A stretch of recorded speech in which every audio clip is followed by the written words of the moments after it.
Hello guys, welcome back again. उसके होने से तो शुरू करते हैं सीधा स्टोरी से।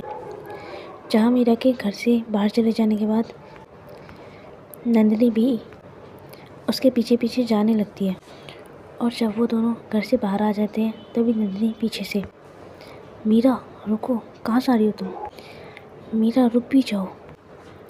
मीरा जो बस आगे चली जा रही थी और बाहर खड़ी अपनी कार के वहाँ पे आकर खड़ी हो जाती है। मीरा की आंखों में अभी आंसू थे। वो पूरी तरह अपने अंदर ख़त्म हो चुकी थी। तो तभी नंदिनी उसके पास आकर, मीरा ये क्या कर रही हो तुम? अगर तुम उसे अपनी फीलिंग्स के बारे में बता नहीं सकती, कम से कम ये तो मत करो। उसकी शादी है और उसे पता तक नहीं है तुम्हारे अंदर क्या चल रहा है। तुम खुद को देखो, कहाँ आकर खड़ी हो गई हो। तुमने कहा था मुझे आरव के लिए करना होगा, लेकिन आज ऐसा क्या हुआ जो तुम इस तरह से अंदर चले आ रही हो? नहीं देख पा रही उसे किसी और का होते हुए। मीरा जो चुपचाप ये सब सुन रही थी और अपनी कांपती आवाज़ में कहती है, आज से सब कुछ बदल जाएगा। मैंने कभी नहीं सोचा था कि जिसको मैं बस एक सपना सोचती थी वो आज कितना सच लग रहा है। तभी नंदिनी, कैसा सच? हाँ, क्या तुम नहीं जानती थी कि एक दिन यही होगा? क्यों तुमने कुछ नहीं किया? क्यों नहीं बताया उसे? क्या तुम्हें दिखता नहीं है? अपने लिए ना सही, अनन्या के लिए ही बोल देती। मैंने देखा है अनन्या की आंखों में तुम्हारे लिए। वैसे इसमें गलती तुम्हारी भी नहीं है। तुम एक नंबर की डरपोक हो। तुम्हें लगा जैसे रिया के साथ हुआ है वैसा ही मेरे साथ भी होगा। मीरा जैसे ही रिया का नाम सुनती है वो थोड़ा गुस्से में नंदिनी से कहती है, नंदिनी रिया को बीच में मत लाओ। मैं डरती नहीं हूँ किसी से। मैं बस अपनी खुशी के लिए अनन्या को परेशान नहीं कर सकती। तुमने देखा उसकी फैमिली कितना खुश है, उसके पापा, उसकी मम्मी। तभी नंदिनी, सो व्हाट? अगर उसके मम्मी पापा खुश हैं तो इसमें तुम्हारा क्या? तुम्हारी खुशी कहाँ है? तुमने कभी पूछा खुद से कि तुम्हें क्या चाहिए? मीरा, मैं बस अभी इतना कह रही हूँ, अभी ज़्यादा लेट नहीं हुआ है। तुम्हारे पास अभी भी वक्त है। जाकर बता दो एक बार उसे कि तुम मुझसे प्यार करती हो। तभी मीरा, नहीं, अब नहीं, अब बहुत देर हो चुकी है। तभी नंदिनी, देर? किस चीज़ की देर? तभी मीरा, नंदिनी तुम ये कभी नहीं समझोगी। मुझे समझना भी नहीं है मीरा। मुझे बस इतना पता है कि तुम अनन्या से प्यार करती हो और तुम्हारा प्यार अब इतना कमज़ोर निकला कि तुम अनन्या को बता भी नहीं सकती। नंदिनी गुस्से में मीरा को ये बात बोलकर अंदर आ जाती है। तो वही मीरा जो वहीं खड़े खड़े बस ये सोचने लगती है कि सच में उसका प्यार इतना कमज़ोर है, और वो इसी तरह रोते रोते गाड़ी से लग जाती है। तो वहीं दूसरी साइड अनन्या जो अपने हाथ में लगी मेहंदी को देख रही थी और फिर अपने मन में कहने लगती है, सब लोग इतने खुश हैं तो मुझे भी खुश होना चाहिए। लेकिन उसका दिल इस बात को अभी भी डिनाई कर रहा था। तो वहीं आरव जो अब अनन्या के पास ही बैठा हुआ था और उसके हाथों को बहुत प्यार से देख रहा था। तभी आरव अनन्या से कहता है, तुम मुझे याद करोगी ना? अनन्या जैसे ही सुनती है वो उसके माथे को चूमने लगती है और फिर कहती है, हमेशा। तो वही मीरा जो थोड़ा खुद को संभालते हुए अंदर आ जाती है। अनन्या जैसे ही मीरा को देखती है वो कुछ समझ चुकी थी। शायद वो समझ पा रही थी मीरा की कंडीशन। उसको मीरा को इस तरह से देखकर दिल में एक हल्का सा दर्द होने लगता है। दोनों अभी भी एक दूसरे से दूर खड़े हुए थे। कोई भी एक दूसरे के सामने आने को तैयार ही नहीं था। तो वहीं केबिन के डोर पर नंदिनी जो खड़े होकर उसे ही देख रही थी और वो बिना कुछ कहे ही सीधा ऑफिस के अंदर आ जाती है। तभी नंदिनी बहुत धीरे से, मीरा तुम आज कॉफ़ी भी नहीं पी रही? और ये तुम्हारी आंखों को क्या हुआ? रात भर सोई नहीं थी क्या? मीरा जैसे ही सुनती है वो सिर उठाकर बस नंदिनी को देखने लगती है। एक पल को तो नंदिनी को लगता है कि जैसे मीरा उसे जवाब देगी, पर मीरा बस इतना ही कहती है, काम ज़्यादा था। मीरा की इस आवाज़ के साथ उसका गला बहुत भारी हो जाता है और वो बस चेयर से अपनी पीठ लगाकर पीछे को बैठ जाती है। और तभी मीरा बहुत थकी हुई और टूटी हुई आवाज़ में कहती है, नंदिनी बहुत देर हो गई है। तभी नंदिनी थोड़ा सोचते हुए, किस बात की? तभी मीरा ऑफिस की विंडो की तरफ देखते हुए अनन्या को समझाने की या शायद उसे अपने दिल की बात बताने की, और इसी बात के साथ उसकी आंखें एक बार फिर से भर आती हैं। तभी मीरा, मैं हर दिन सोचती रही कल कहूँगी या हर कल मेरा और मुश्किल होता गया और वो कल मेरा कभी नहीं आया। मीरा ये कहते हुए अपने होठों को भींच लेती है और फिर कहती है, आज जब वो शादी की रस्मों में होगी और मैं यहाँ बैठी हूँ तो ऐसा लगता है जैसे मैंने खुद ही अपना मौका खो दिया हो। मैंने क्यों नहीं बताया उसे कभी? मीरा की इस बात के बाद उसके आंसू बिना किसी इजाज़त के ही बहने लगते हैं।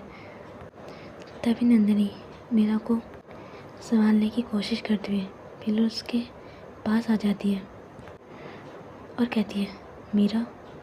मीरा अपना नाम सुनकर बस सर झुका लेती है और फिर बीच में ही रोते हुए, मुझे डर लगता है नंदी, अगर मैं अनन्या को बोल भी दूँ और वो मुझे सिर्फ एक जिम्मेदारी समझे, या उससे भी और बुरा अगर वो मुझसे दूर चली जाए तो। नंदिनी अब उसे हक कर लेती है ऐसे ही चेयर पर बैठे हुए और फिर उसे कहती है, तुम हमेशा सब कुछ कंट्रोल में रखती हो पर प्यार कंट्रोल नहीं मांगता। तुमने कभी अपनी फीलिंग्स को समझा ही नहीं।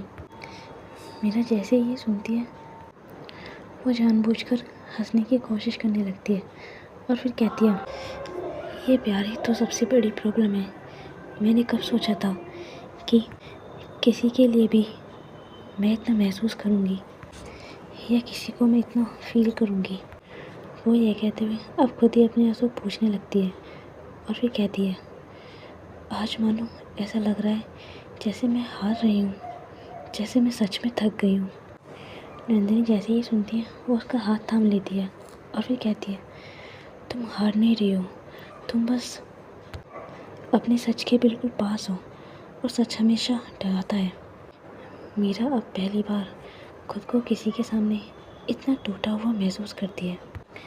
तो वहीं दूसरी तरफ अनन्या के घर में ढोलक की हल्की सी आवाज़ गूंज रही थी तो कुछ लेडीज़ों की हंसने की हंसी। तो वहीं अनन्या जो सबके बीच में बैठी हुई थी, शायद कुछ रस्म अदा कर रही थी, तो उस शोर में कोई कुछ बोल रहा था तो कोई कह रहा था, कितनी सुंदर लग रही हो, शादी वाली ग्लो आ गई। तो वहीं अनन्या जो सबको देख रही थी और फिर खुद से ही कहने लगती है, अगर मैं खुश नहीं हूँ तो ये सब क्यों कर रही हूँ। और यह कहते हुए उसकी नज़र अपने हाथों पर चली जाती है जहाँ मेहंदी का रंग धीरे धीरे करके और गहरा हो रहा था। तभी अनन्या, सब कहते हैं ये खुशी का रंग है, तो फिर मेरा दिल इतना भारी क्यों है? क्यों मुझे कुछ महसूस नहीं हो रहा? क्यों मुझे सब कुछ इतना बिखरा हुआ लग रहा है? और तभी उसे पीछे से कोई आवाज़ लगाने लगता है, अनन्या इधर आओ। वो जैसे ही पुकार सुनती है वहाँ से खड़ी हो जाती है, लेकिन उसके कदम चलने में बहुत भारी पड़ रहे थे। तभी अनन्या खुद से ही कहती है, मैं ये सब पापा के लिए कर रही हूँ, पर क्या मैं खुद के साथ गलत नहीं कर रही?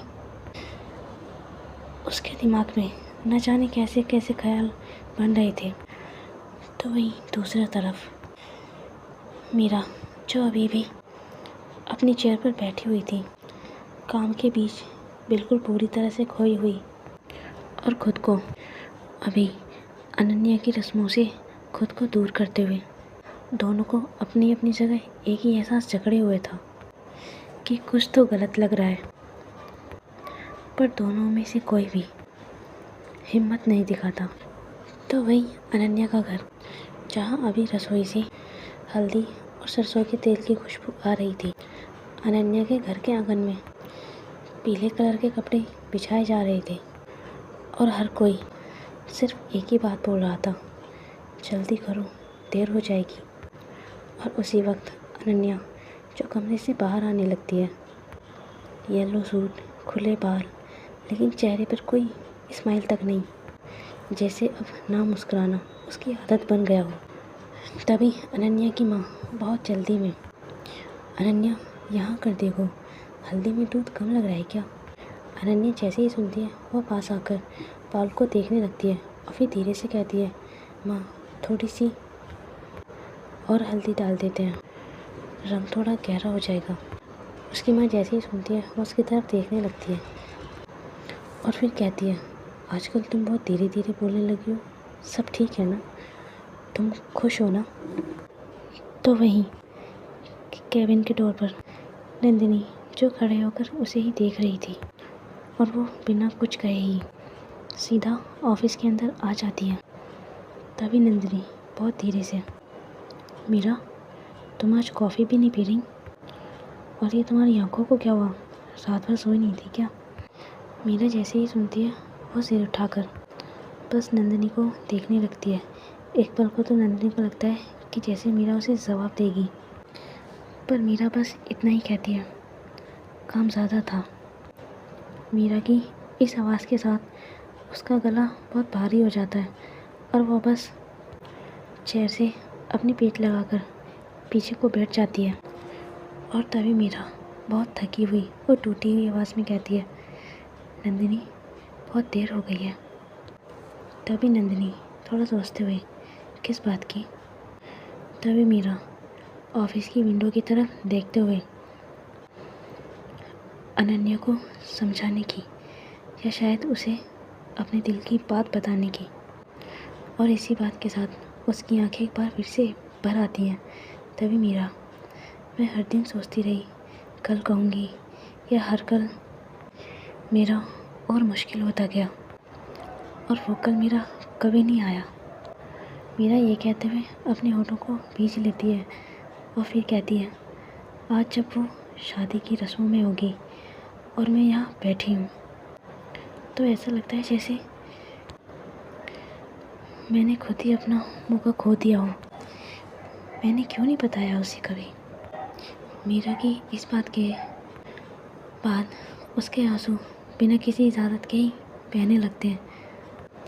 तभी नंदिनी मीरा को संभालने की कोशिश करते हुए फिर उसके पास आ जाती है और कहती है, मीरा।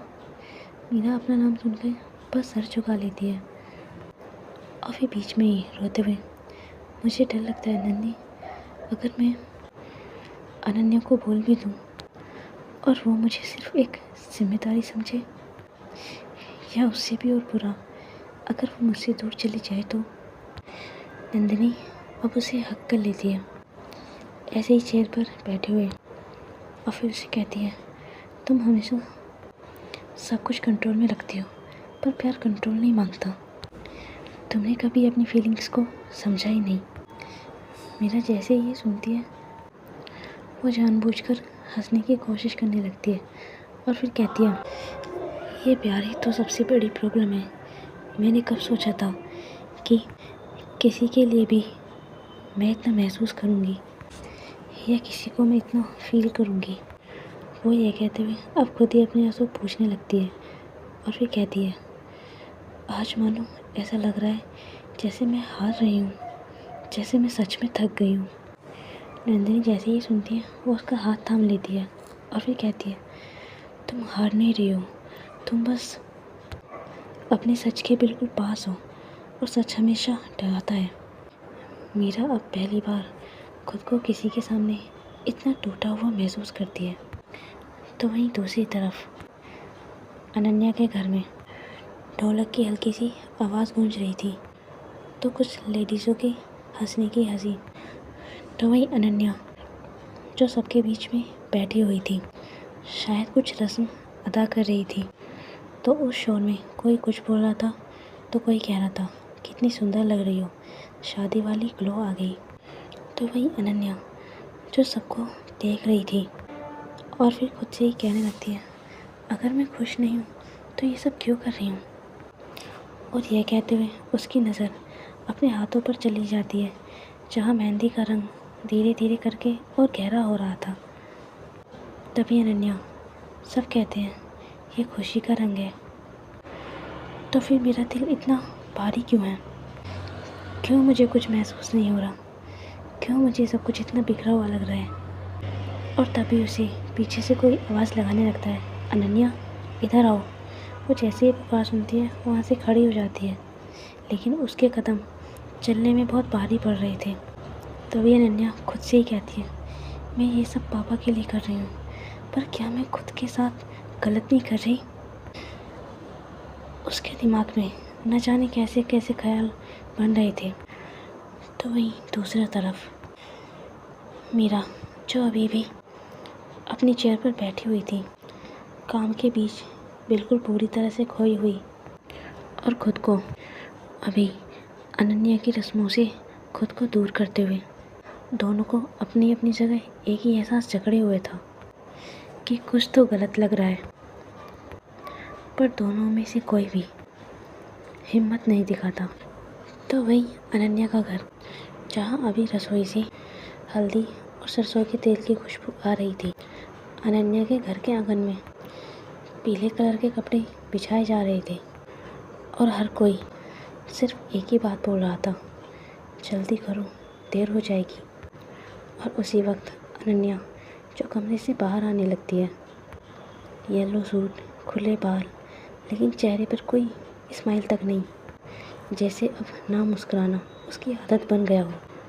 तभी अनन्या की माँ बहुत जल्दी में, अनन्या यहाँ कर देखो, हल्दी में दूध कम लग रहा है क्या।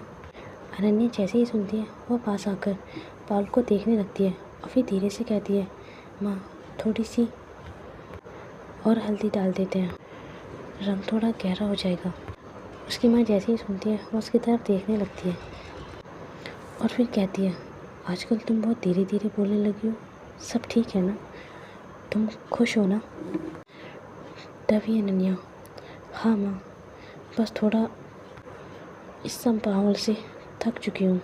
अनन्या की माँ अब ज़्यादा कुछ नहीं पूछती और बस अपने काम में बिजी हो जाती है और कुछ ही देर में सब लोग अपनी अपनी जगह लेने लगते हैं। पीले रंग में डूबा आंगन, हंसी, फ़ोटोज़ और ढेर सारी आवाज़ें। तो वही अनन्या जो सबके बीच में बैठी, अपने हाथ गोद में रखकर, तभी उसके पापा, चलो मेरी बेटी के लिए शुरुआत करें। और वो ये कहते हुए हल्दी की पहली चुटकी उसके गाल पर लगाने लगते हैं।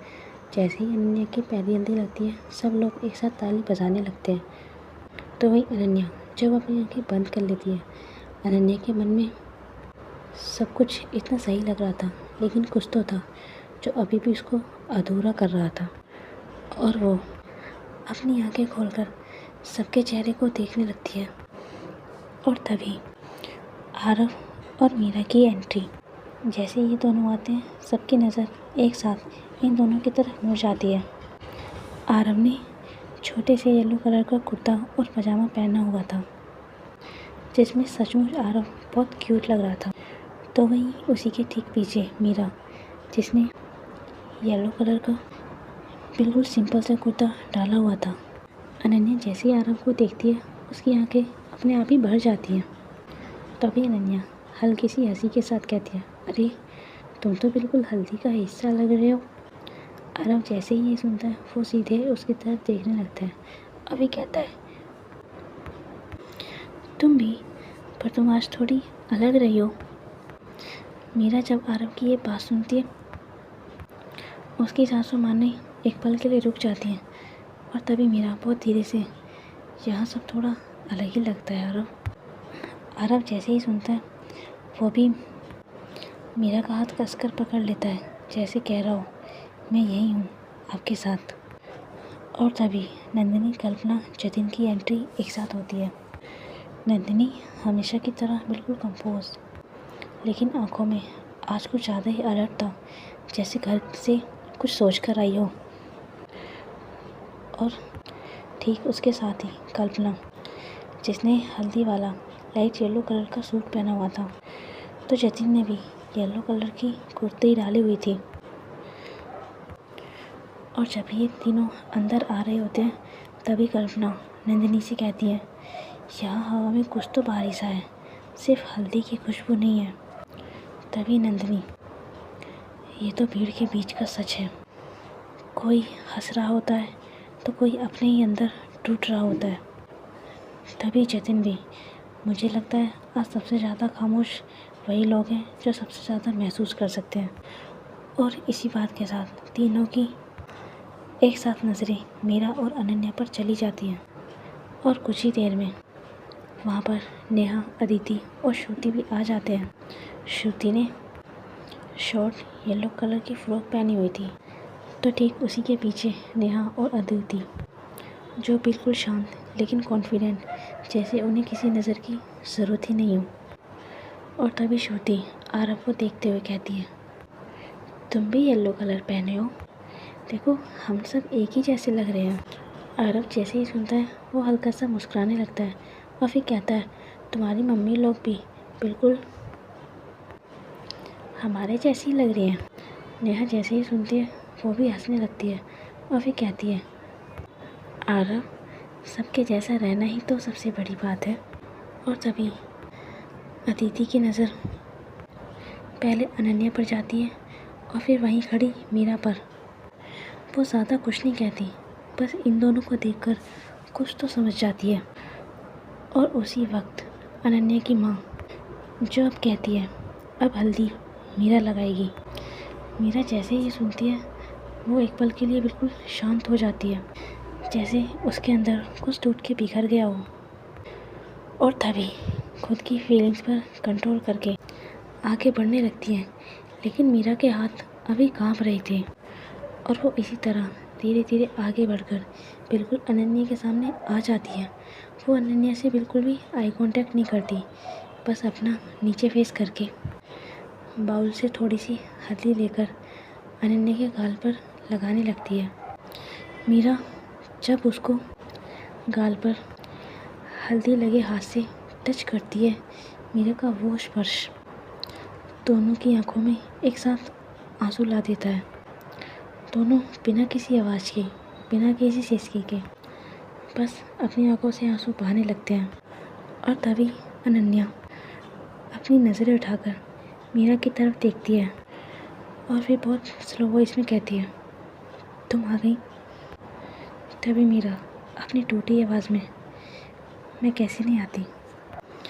अनन्या की वो हल्दी का रंग अब उनके आंसुओं से और ज़्यादा गहरा हो गया था।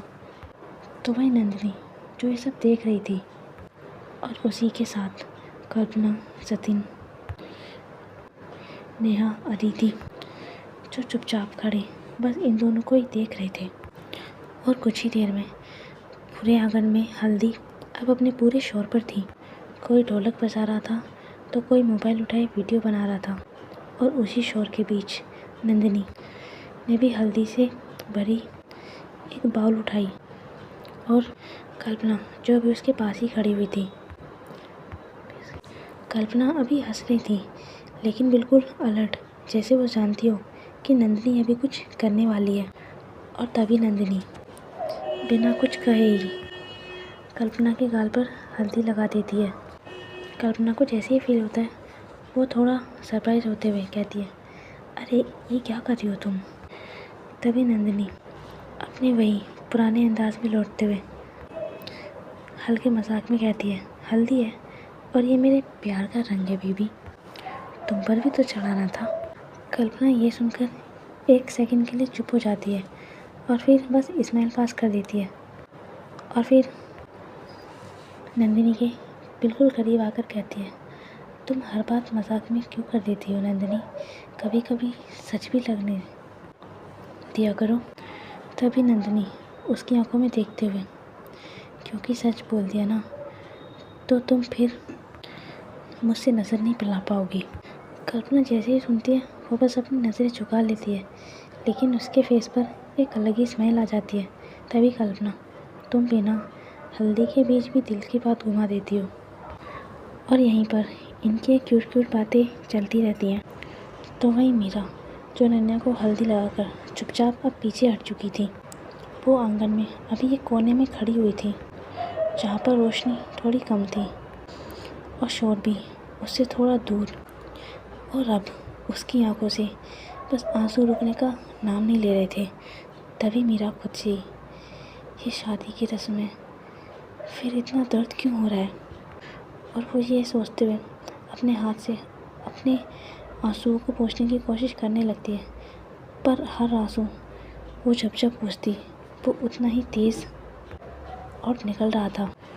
तो वहीं दूर से अनन्या के पापा, जो खड़े होकर बस मीरा को देख रहे थे, उन्होंने देखा कि एक लड़की जो भीड़ में होते हुए भी बिल्कुल अकेली है। वो एक पल के लिए तो रुकते हैं और फिर अपने मन में ही कहते हैं, शायद थक गई होगी या शायद अनन्या के लिए ज़्यादा लगाव होगा।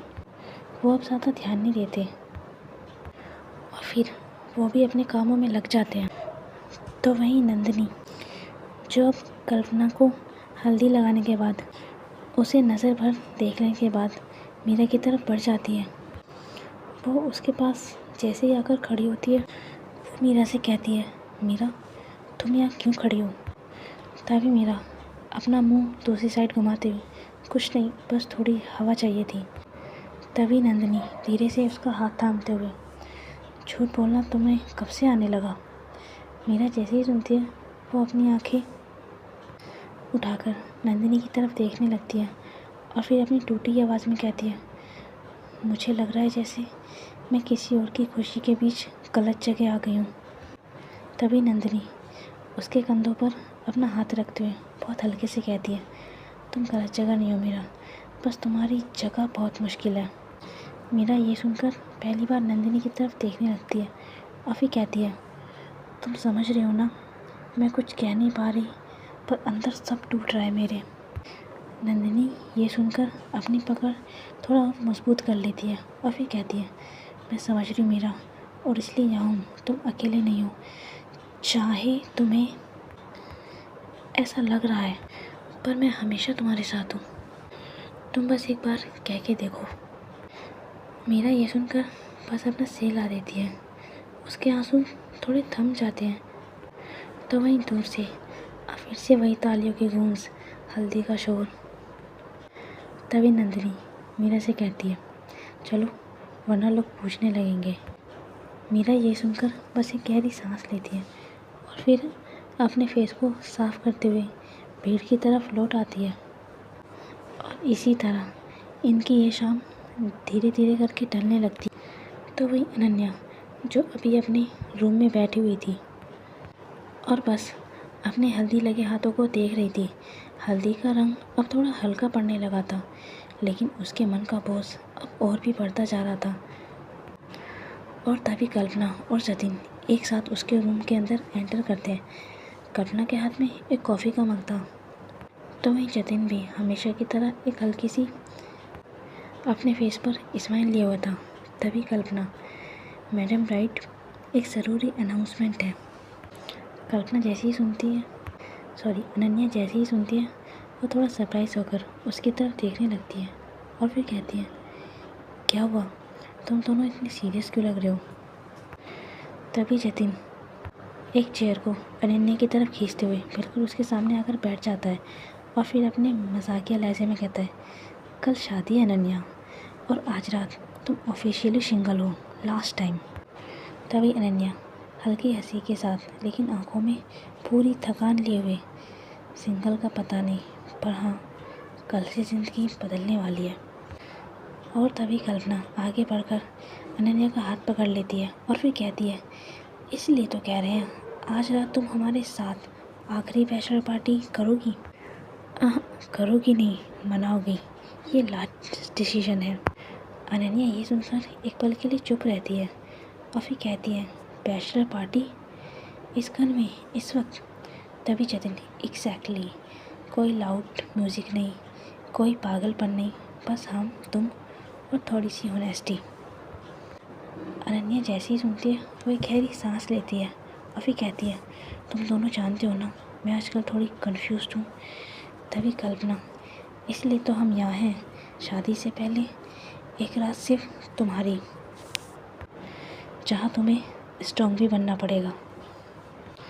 कल्पना की इस बात से अनन्या की आंखें नम हो जाती हैं और फिर बहुत स्लो वॉइस में कहती है, तुम दोनों कब से इतने समझदार हो गए। जतिन ये सुनकर बस हंसने लगता है और फिर कहता है, जब से तुम्हें चुपचाप कल रोते हुए देखा था। अनन्या ये सुनकर बस अपनी नज़रें झुका लेती है और उसी वक्त अदिति जो रूम में एंटर करती है। अदिति के फेस पर अभी भी वही शांत सी लेकिन सुलझी हुई स्माइल थी और वो कहती है, मैं डोर के बाहर खड़े होकर सब सुन रही थी, बैचलर पार्टी की प्लानिंग हो रही है क्या। तभी कल्पना, हाँ दीदी, आज आप भी हमारे साथ रहोगी। अदिति ये सुनकर अपनी आईब्रोज को रेस कर लेती है और फिर मजाक करते हुए कहती है, मुझे भी इनवाइट कर रहे हो, तो मैं तो ऑलरेडी शादीशुदा हूँ। तभी जतिन, आज की रात शादीशुदा या बैचलर में कोई फ़र्क नहीं है, आज रात सिर्फ अपने लोग चाहिए। ये सुनकर अदिति बस अनन्या की तरफ देखने लगती है।